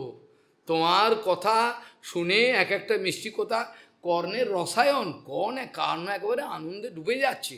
আমরা মনে করব তোমার কথায়? না না না না, আমরা মনে করব না। এই কথা নিজে বলছেন প্রকাশন। কি যে বলো, তোমার আকৃতি প্রকৃতি দেখি সাক্ষাৎ নারায়ণ, তোমার জবাব, প্রত্যেকটা কথা শুনে জুড়ায় শ্রবণ, যা বলো যথার্থ, তুমি নিশ্চয়ই উল্টো বলবে না। বলে দেখুন, কিছু যদি মনে না করেন, ব্রহ্মকথার অনেক পর্যায়বাসী শব্দ থাকতে পারে, কিন্তু ব্রহ্ম ডাইরেক্টলি নির্ণয় করেছে কৃষ্ণকে, ঈশ্বরা পরমা কৃষ্ণ। তো আপনাদের এই যে আদিগুরু, ইনি ব্রহ্ম শব্দকে ঘুরিয়ে অন্য মানে করে দিয়েছেন, নিরাকার ব্রহ্ম। তিনি শক্তিকে অস্বীকার করেছেন। যে ব্রহ্ম, যার সম্বন্ধে ব্রহ্মা আগে থেকেই বলে দিয়েছেন, যা দেখেছেন, যৎ ব্রহ্ম নিষ্কলম অনন্তম শেষভূতম গোবিন্দমাদি পুরুষমতম, তিনি নিষ্কলঙ্ক, তিনি নির্মল, তার মতো পবিত্র কেউ নেই। আর এই একটা ব্রহ্মবস্তু, তাকে কি একটা জঞ্জাল বানাতে পারি? আপনি তো জঞ্জাল বানিয়েছে শঙ্করাচার্য, জঞ্জাল হলো না? যে পদার্থটা কোনো গুরুত্ব নেই, সেটা তোমরা কি করো? ফেলে দাও না? হ্যাঁ, এটা দরকার, ফেলে দে। তো যে ব্রহ্মর কোনো শক্তি নেই, কোনো সামর্থ্য নেই, হ্যাঁ, কোনো কিছুই নেই, সেই ব্রহ্মকে মশাই কে ভজন করবে? এমন কোনো পাগল আছে জগতে যে ব্রহ্মের কোনো আকার নাই, কোনো শক্তি নাই, নিঃশক্তি, একটা এরকম পাগল আমি এই নিঃশক্তি ব্রহ্মকে ভজন করতে? আরে কমন সেন্স কোথায়? যে ব্রহ্ম অনন্ত ব্রহ্মাণ্ডের সব কিছুর আধার, তাকেই যদি প্রথমে আমি অপদার্থ বানিয়ে দিলাম, আর কি রইল তাহলে? শঙ্করাচার্য এই করেছেন, প্রত্যেকটা প্রমাণ দিলেন। বেদান্তের, গীতা, প্রত্যেকটা বেদান্তের বিশেষ করে প্রত্যেকটা শব্দের প্রভু বলছেন, দেখুন এক একটা শব্দের লক্ষণাবৃত্তি করেছেন উনি। যেখানে প্রত্যক্ষ শ্লোক পড়লেই মানে বোঝা যায়, হ্যাঁ, বোঝা যায় না? জন্মাদর্শ যত, এমন কোনো পাগল আছেন যে শাস্ত্র পড়েছেন, গুরুকৃপা পেয়েছেন, জন্মাদর্শ যত একটা শ্লোকের কিছু তো বলতে পারবে? বলতে পারবে না? আর জন্মাদস্য ইয়ত, জন্ম আদি অশ্ব কশ্য বিশ্বস্ব, এমনি বোঝা যাবে একটু সাধারণ ব্যাকরণ জানলে। তো একে উনি ঘুরিয়ে অন্যরকম মানে করছেন। জন্মাদর্শে কি মানে করেছেন দেখুন, হ্যাঁ, শাস্ত্রজনিত্বাৎ কি মানে করেছে দেখুন, উনি কি মানে করলেন এগুলো? হ্যাঁ, এই মানেগুলো কি কেউ গ্রহণ করবে? যখন প্রত্যেকটা একটা একটা করে তিনি বোঝাচ্ছেন, তত্ত্ব সমান ন্যায়াত ইক্ষতের না শব্দম, বেদান্তের প্রত্যেকটা সূত্র মহাপ্রভু দেখুন এটা কি বলেছে। তখন বাধ্য হয়ে প্রকাশানন্দের মতো মায়াবাদী, সে তখন বলছেন, শ্রীপাদ তুমি যে কহিলে ইয়ে নহে বিবাদ, শ্রীপাদ তুমি যে কথাগুলো বলছো সেগুলো কোনো বিবাদ ঝগড়ার বিষয় নয়, এই কথা স্বীকার করছেন। শ্রীপাদ তুমি যে কহিলে এ নহে বিবাদ, এটা কোনো ঝগড়ার বিষয় নয়, যা বলেছ ঠিকই বলেছ, কিন্তু কি করব, সম্প্রদায় অনুরোধে এইটা মানি আমরা, আমাদের সম্প্রদায়ের একটা সম্মান আছে। আচার্য কল্পিত অর্থ ইহা সবে মানি, আচার্য কল্পিত অর্থ ইহা সবে জানি, এর জানি, সম্প্রদায় অনুরোধে এ সকল মানি, এগুলো মানি আমি। তাহলে সম্প্রদায়কে ওরা মায়াবাদী সম্প্রদায়কে রক্ষার জন্য এগুলো মেনে নিচ্ছে। চিন্তা করে দেখুন, সম্প্রদায়কে মানবার, আর আমরা আমাদের সম্প্রদায়ে আমরা বসে রয়েছি কোথায়? নিত্যানন্দের চরণ কমল ওপরে রয়েছে, আমরা নিচে। এটা প্রভুপাদের মতো ব্যক্তি, হায় হায় হায়, কতটা লজ্জার বিষয়, ধিক্কার আমাদের জীবনে, যে আমাদের সামনে কেউ আসতে পারবে না যদি আমাদের আচরণ আদর্শ থাকে, সেখানে সব থুথু মারছি, ভাগবত এসে দিচ্ছে, আবার ক্যামেরা তুলে নিচ্ছে। আরে তোদের ভাগবত কি করব আমরা? আর ছাগলগুলো সব নিচ্ছে, ওরা চালাক, একজনে থাকবে, পরবর্তী গেলে বংশধর পড়বে, পুরো ভুল পথে যাবে। এই ছাগলগুলো এই সামান্য ব্যাপারগুলো বোঝবার মতো বুদ্ধি নাই। এই মাকালগুলো সব গৌড়ীয় মঠে এসছে, মাকাল। প্রভুপাদ এই কথাটা দুঃখ করে বলেছেন, যখন থেকে এসব মায়াবাদী মাকালগুলো সব ঢুকছে, তখন থেকে যত সমস্যার সৃষ্টি হয়েছে। সব লাভ পূজা, গুমুত খা, মল মূত্র শুয়োরের মতো খা, আর সম্প্রদায়কে শেষ কর, এই অবস্থা দাঁড়িয়েছে। কাকে বলবেন? কিচ্ছু বলবেন, সব সহ্য করতে হবে। এখন দিন আসছে, সব অন্ধকার, চারিদিকে ব্ল্যাক আউট। থাক, যারা করছে তারা বুঝবে, কিছু করার নেই। মহাপ্রভুর দৈন্য দেখেও, সনাতন গোসাই, রূপ গোস্বামী পাদ, এদের দৈন্য দেখার পরেও আমার চৈতন্য হলো না। আমার চৈতন্য হলো না, আমার দুঃখ হলো না যে গুরু বৈষ্ণবের চরণে আমার ভালোবাসা হলো না, তাদের সেবা করতে পারলাম না। খালি তাদের দিয়ে মাথাটাকে মুড়িয়ে নেব, প্রতিষ্ঠা নিয়ে নেব। এটা তো ভালো কথা নয়। এটা তো অন্য অন্য জন্মে হতে পারে, কিন্তু এই জন্ম আমি এত সুযোগ পেয়ে গেলাম, এত সুযোগ পাওয়ার পরে মেয়েটে লাথি মেরে ফেলে দেবো? ভাগবতে বলছেন করাম লোকবৎ। করাম লোকবৎ মানে আমার হাতেতে আমলকি আছে, মাতৃফল বা ধাত্রীফল, এটাকে লাথি মেরে ফেলে দিচ্ছে। আরে আমলকি কেউ লাথি মারে? আরে বেটা, আমলকি সব রোগ, অনেক রোগ সারাবে, আমলকিকে লাথি মেরে ফেলে দিই? হ্যাঁ, কে? এই হচ্ছে ভাগবতে বলা যায় করাম লোকবৎ, হাতের মধ্যে আমলকি পেয়েছি। আমরা বিগত দিনে আলোচনাতে যেগুলো, এই আলোচনাগুলো অনেক সময় খটোমটো মনে হয়, কিন্তু যার চিত্ত স্থির হয়েছে সেই আলোচনা কঠিন মনে করবেন না। কারণ জগদানন্দ পণ্ডিত একটা পরিষ্কার কথা জানিয়ে দিয়েছেন, একটা পরিষ্কার, কেউ পড়বে না। আর পড়বে না বলেই ভগবান ইচ্ছে করে জগদানন্দ পণ্ডিতের এই প্রেম বিবর্ত, এটা আশাই করে না। প্রেম বিবর্ত বাবা পাঠ করছে কার্তিক মানে পুরো বাদ। নৃসিংহ পল্লী তো এই আপনার গুরু ভাইয়ের কাছে ওখানে করেছিল কার্তিক, এত ভালো গ্রন্থ। এটা কি, এটা একটা ছোটোখাটো গ্রন্থ। আমরা রাগানুগ ভজন করব, রূপানুগ, আমরা এগুলো কী করবো? এ ফালতু, এগুলো এর মধ্যে কিছু নাই। এটা আমাদের বিচার কি দাঁড়িয়ে কত বড় কথা এর মধ্যে রয়েছে, সত্য কথা, এটা মানতে রাজি না। কত বড় সত্য কথা রয়েছে। তিনি বলছেন সরল হইলে গোড়ার শিক্ষা বুঝিয়া লইবে। আমি সরল হতে পারি না, আমি বুঝতে পারলাম না আমার গুরুবর্গ ভক্তিমেন্দ্র প্রভুপাদ কি বলেছেন, আমি একটা নতুন নিয়ম বার করে দিলাম। প্রমাণ করতে হবে তো আমি সবচেয়ে বড়, কি করে করব? সেই জন্য বলছেন জগদানন্দ পণ্ডিত বলছেন সরল হইলে গোড়ার শিক্ষা বুঝিয়া লইবে। এখন সরল কাকে বলে? কপটতাকে সরল বলে? অন্তরে বাহিরে সমব্যবহার অমানি মানদই তো সরল, কিন্তু হতে পারবো না। আমি সব হতে পারবো, সব করতে পারবো, এটা পারবো না, এটা আমার দ্বারা হবে না। সব বলবেন আমি সব করে দেখিয়ে দেবো আপনাকে, এটা আমার দ্বারা হবে। এটা যদি গেল কি থাকলো?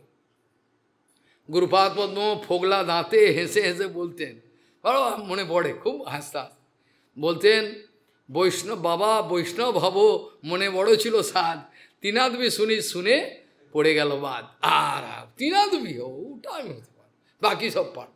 উনি বারবার বলতেন বৈষ্ণব ভাব মনে ছিল বলো সাদ, কিন্তু তিনাদবি শুনি শ্লোক শুনে এটা আছে, ওরে বাবা আমার দ্বারা হবে, আমার দ্বারা হবে না, অন্য সব পারবো, তিনাদবি হতে পারবো। এইটা হচ্ছে আমার অবস্থা। এইখানে সিদ্ধান্তগুলো মনে হবে অনেক খটোমটো, কিন্তু স্থির চিত্তেতে বিচার করলে, আজকেও ইংরেজিতে কালকেও হয়েছে অনেক গম্ভীর কথা, কিন্তু বোঝবার মতো ব্যক্তিও তাদের ধৈর্য নাই। এখানে আমরা বিগত দিন ধরে একই কথা অনেকবার আলোচনা করেছি বোঝবার দৃঢ়তার জন্য। ভগবান বলছেন যিনি চক্ষুর আদি বিষয় দ্বারা এই ক্ষণভঙ্গুর বস্তুসমূহ উপভোগ করে, তিনি স্বপ্নের সময় স্বপ্নকালে হৃদয়ের তত্তুল্য অস্থায়ী বস্তু সেবা করে। স্বপ্নে যখন কোনো বস্তু সেবা করবে ও কিন্তু বুঝতে পারবে না এটা আমি স্বপ্ন দেখছি। স্বপ্নে যখন দেখে একেবারে বাস্তব, ওই বস্তু সব ভোগ করছে, সব কিছু করছে, বুঝতে পারবেন।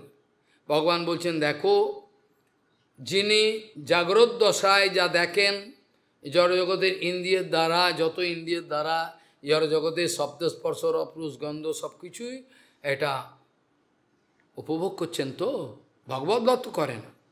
ভগবত ভক্ত ছাড়া সবাই করে, যারা আধা ভক্ত হয়েছে তারাও করে।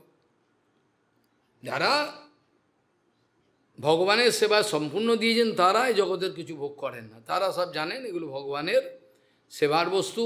বাগানের ফুলটা এটা আমার জন্য নয়। ইনি এই মহাপুরুষ অনেক ব্যাখ্যা করেছেন এগুলো। যে বাগানে কোনো একজন ব্যক্তি গেলেন, গিয়ে দেখলেন ভালো সুন্দর ফুল ফুটেছে, একটা ভেঙে নিয়ে সুন্দর, বলছে এ হচ্ছে যোশীর সঙ্গ। ইনি কি করে করলেন? প্রভুপাদ বলছেন, অন্য অন্য তার শিষ্যদের কাছে বলছেন, দেখো দেখি এই সবে এলো, কি করে সেই অনুভব করল? প্রভুপাদ বলতেন ইনি আমার নিত্য পার্শ্বদ, নিত্য পার্শ্বদ। ওই যে গোলাপটাকে আসান, এই যোশীর সঙ্গ হয়ে গেল, গোলাপটা তার পক্ষে যোশিত হয়ে গেল, গোলাপটাকে ভোগ করছে।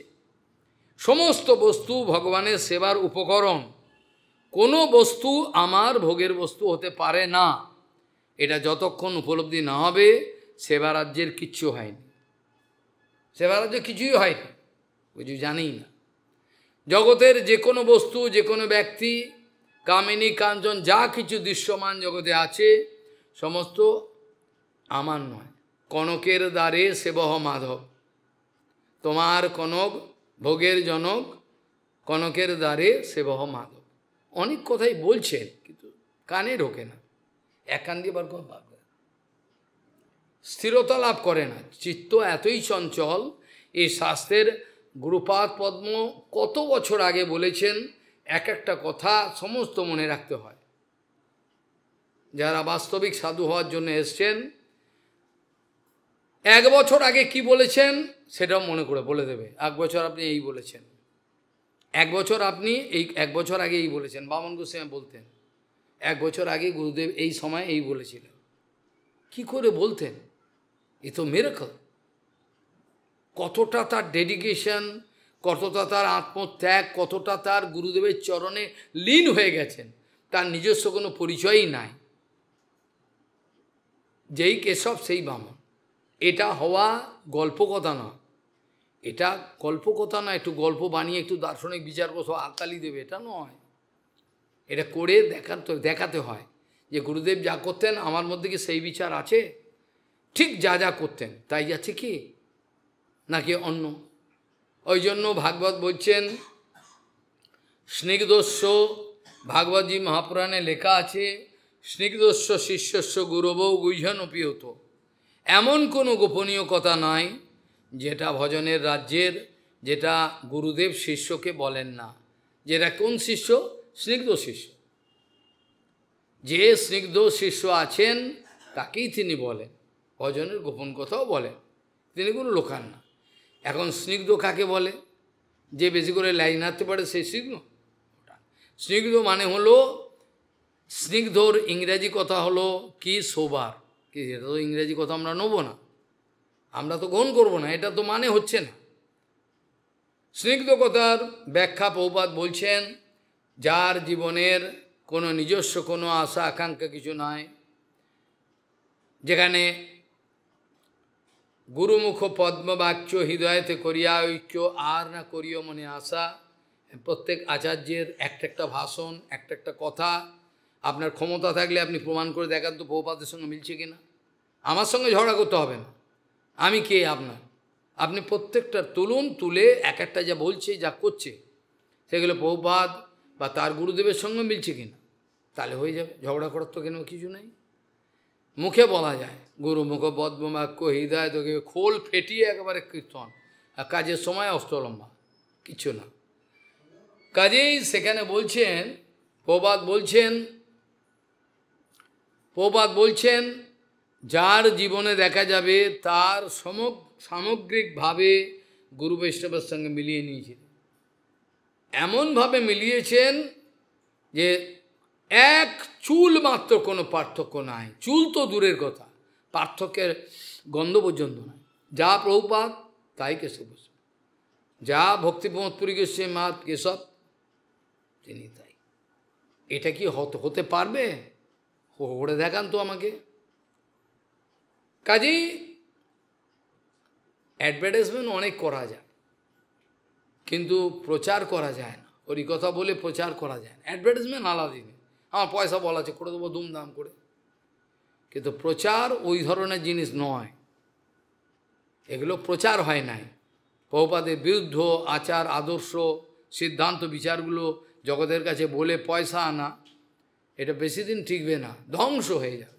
ভক্তিবিনোদ ঠাকুর লিখেছে ধ্বংস হয়ে যাবে, ধ্বংস পুরা।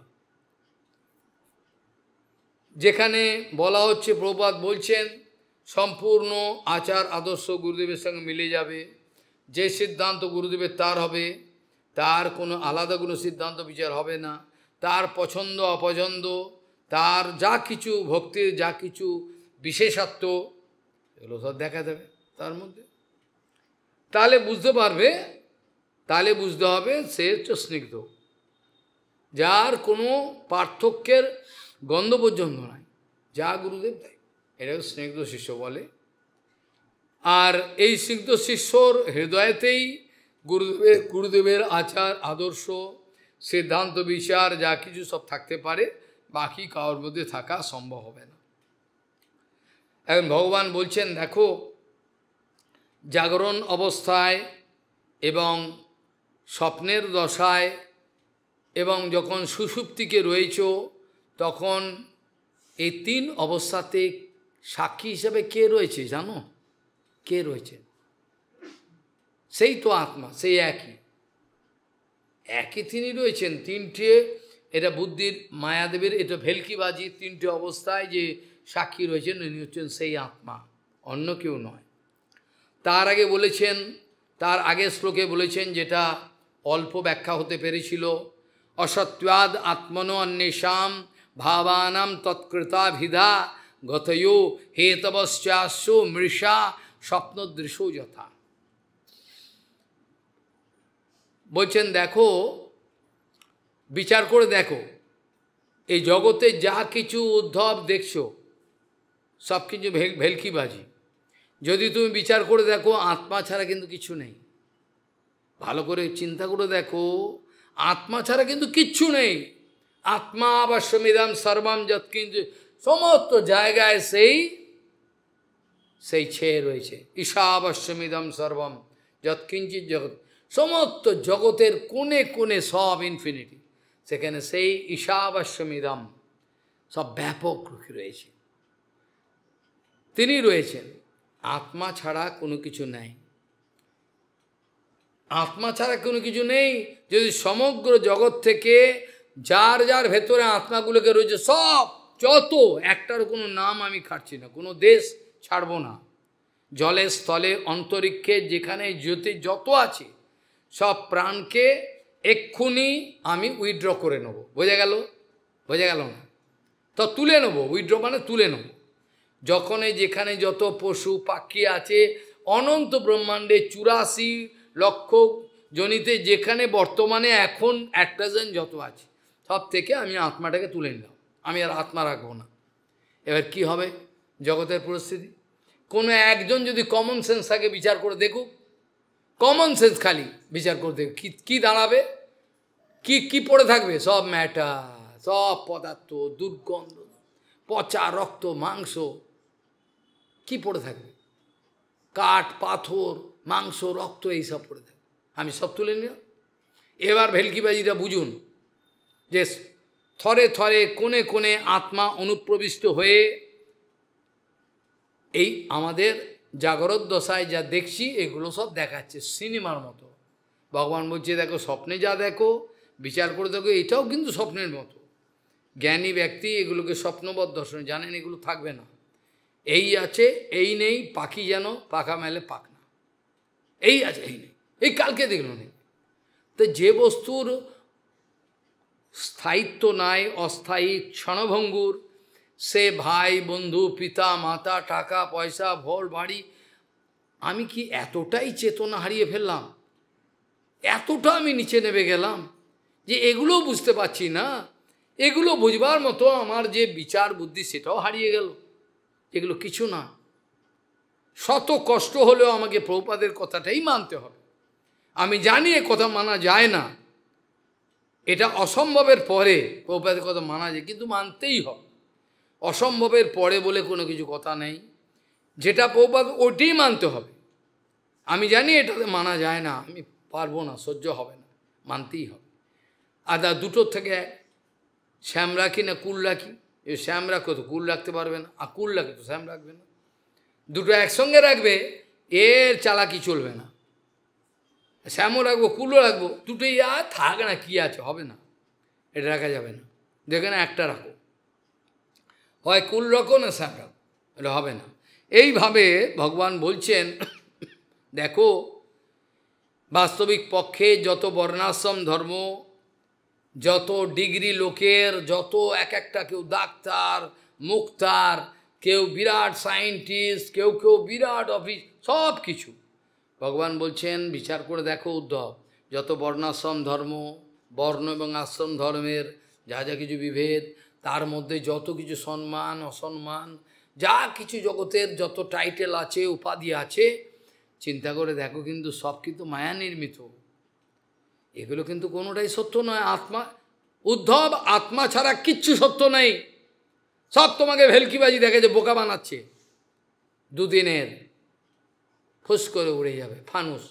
আমরা বাচ্চাবেলায় কী করতাম, সাবানের জল নিয়ে একটা খড় নিতাম, ফু উড়ছে, ফট ফেটে, কি সুন্দর দেখতে লাগতো, রং বেরঙের, ওর মধ্যে আলো পড়তে কোথাও বেগুনি দেখাচ্ছে, হলুদ দেখাচ্ছে, নীল দেখাচ্ছে, উপরে গিয়ে ফট ফেটে গেল। এইভাবে দেখা যায়, এইভাবে দেখা যায়, এইভাবে বিচার করলে দেখা যায়, যদি অন্তঃকরণ থেকে গভীরভাবে বসেন, গভীরভাবে চিন্তা করতে বসেন হাত দিয়ে, দেখবেন সত্যি আত্মা ছাড়া কিচ্ছু সত্য নয়।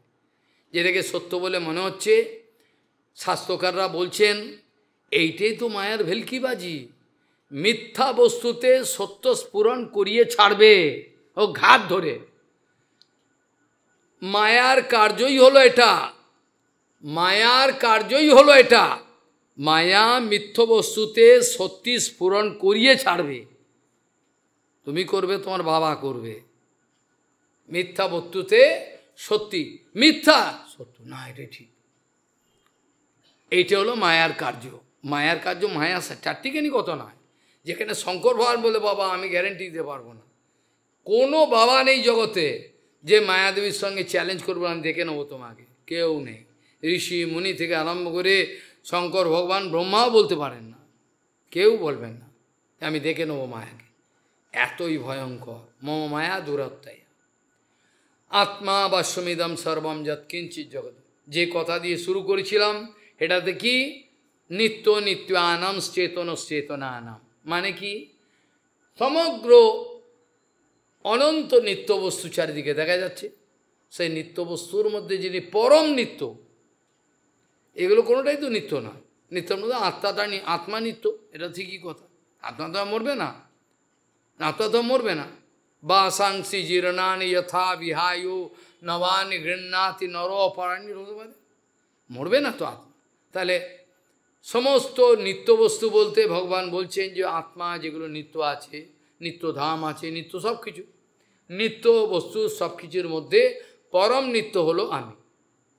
ভগবান বলছেন, নিজেকে বলছেন না, যেহেতু তিনি অর্জুনকে বোঝাচ্ছেন, নিত্য নিত্যানাম চেতন চেতনানাম, যত চেতন বস্তু আছে সব অনন্ত, এই সমস্ত চেতন বস্তুর মধ্যে পরম চেতন হলো এই, কোনো নাম বলছেন না ভগবান।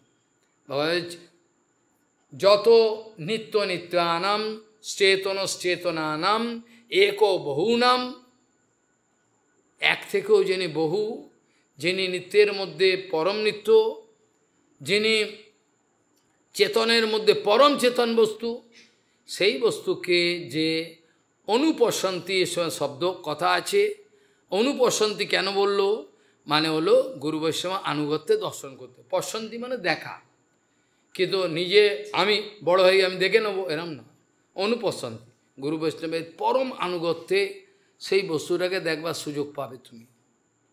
অনুপশন্তি ধীর আহা, আবার ধীর মানে যার বিষয়ের যন্ত্রণা ঘুচে গেছে তাকে আবার ধীর বলা, যার বিষয়ে, যার এখনো বিষয়ের যন্ত্রণা হৃদয়ে রয়েছে তিনি ধীর নয়, তিনি চঞ্চল, তিনি ধীর কি করুন। ধীর মানে হলো যার বিষয়ের যন্ত্রণা ঘুচে গেছে। অনুপশন্তি, প্রথমে বলছি অনুপশন্তি, তারপর যে ধীরাহা বহু বচন, যারা যারা,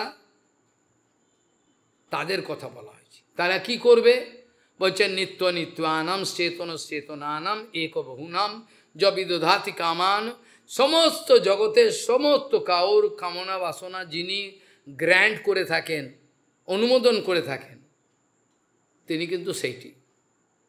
তিনি অনুমোদন করলে আমি পাই, তিনি অনুমোদন না করলে আমি পাই না।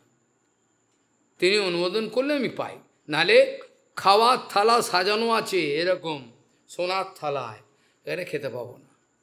সোনার থালা সাজানো আছে, এমন পরিস্থিতি হলো খেতে পারবে না। তিনি অনুমোদন করলে খেতে পারবে, নাহলে হবে না। কোনো ক্রিয়াকর্মই তিনি অনুমোদন না করলে হবে না। অবশ্য তার অনুমোদন আবার গুরু বৈষ্ণবের অনেক তিনি মান্যতা দেন গুরু বৈষ্ণবকে। যাকে গুরু বৈষ্ণব বলে এ আমার, তুমি একটু কৃপা করো, একটু ঠিক করে দাও, বৈষ্ণবের আবেদনে কৃষ্ণ দয়াময় এ অনুপম, এটা হয়। তাহলে মোরাল এইটা দাঁড়ালো নিত্য নিত্যানাম চেতন চেতনানাম এক বহুনাম যবিদধাতি কামান তম আত্মস্তম যে অনুপস্থন্তি ধীরা তেষাম শান্তি নেতরেশাম। যিনি আত্মস্থ হয়ে যিনি বহির্জগতের বিষয়ে গমন করছেন, একটু বসে পড়লেন, বিচার করে দিকে হবে না। যিনি আত্মস্থ হয়েছেন, বলছেন তিনি আত্মস্থ হয়েছেন, আত্মদর্শী, ধীরভাবে চিন্তা করলে দেখবেন তিনিই শান্তি পান, বাকি জগতের কারোর পক্ষে শান্তি নেই। আর যা শান্তি নেই সে হরিকথা বলতে পারবে না, লেকচার দিতে পারবে, হরিকথা বলতে। ভক্তিবিনোদ বলছেন যে ভগবানের নিজজন ছাড়া, যাদেরকে ভগবান গ্রহণ করেছেন তারা ছাড়া কেহই হরিকথা বলিতে পারে না। আজ এই পর্যন্ত চর্চার বিশ্রাম থাকুক। এইটাকে বারবার বলতে হচ্ছে, এটা এত গম্ভীর বিষয়, একটু যদি কেউ উপলব্ধি করে তাহলে তার জীবন পরিবর্তন হয়। একটা 4-5টা শ্লোক বারবার বলতে হচ্ছে, কেন যদি বোঝে গভীরভাবে বিভিন্ন দিক থেকে। হ্যাঁ, বাঞ্ছাকল্পতরুস্য কৃপা সিন্ধুভ্যশ্চ পতিতানাং পাবনেভ্যো বৈষ্ণবেভ্যো।